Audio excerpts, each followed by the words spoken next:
Hello সবাইকে।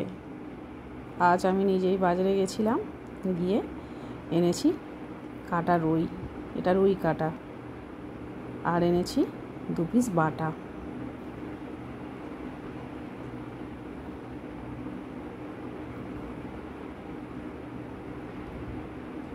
আর চিংড়িটা আগের দিন ফ্রিজে রাখা ছিল। মাছগুলো ভালো করে ধুয়ে নিয়েছি, নিয়ে এবারে নুন হলুদ ভালো করে মিশিয়ে নেব। আর চিংড়ি মাছ দিয়ে আর বাটা মাছ দিয়ে ঝিঙে আলু দিয়ে একটু হালকা করে ঝোল বানাবো, তাই বাটা মাছ দুটো নেওয়া হলো। ভালো করে নুন হলুদ মিশিয়ে নিয়ে কিছুক্ষণ রেখে দেব।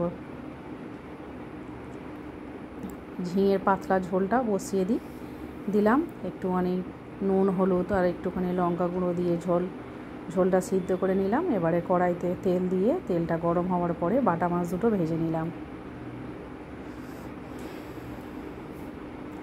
বাটা মাছ ভাজা হয়ে গেছে। কড়াইতে যে তেল ছিল তাতে ফোড়নে 5 ফোড়ন দিলাম, আর বড়িটা আগে ভাজতে আমি ভুলে গেছি, তাই বড়িও একসাথে দিয়ে চিংড়ি মাছ সব একসাথে দিয়ে ভালো করে একটু ভাজা ভাজা করে নেব।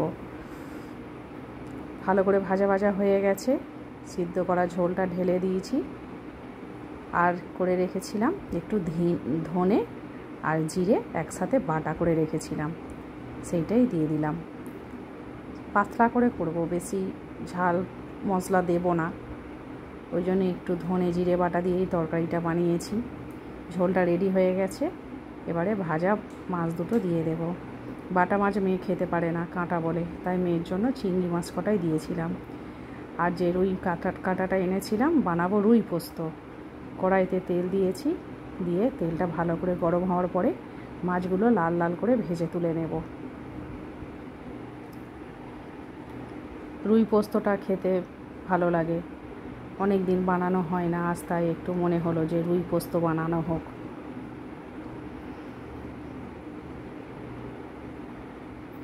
মাছগুলো লাল লাল করে ভাজা হয়ে গেছে, এবারে তুলে নেব।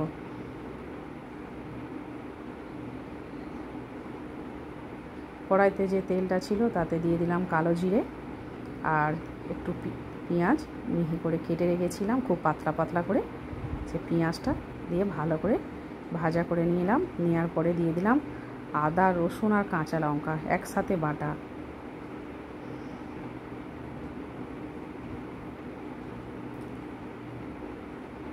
পেঁয়াজ আদা রসুন সব একসাথে ভালো করে কষানো হয়ে যাওয়ার পরে দিয়ে দিলাম কেটে রাখা টমেটো।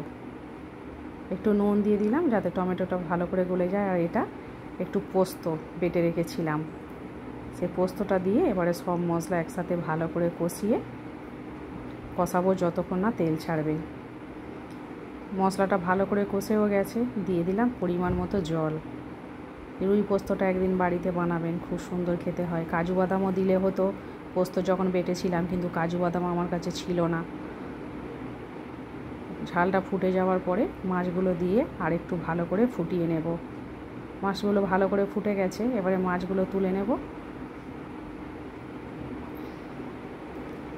এবার যে ঝালটা আছে এটা ব্যাস তৈরি হয়ে গেছে রুই পোস্ত।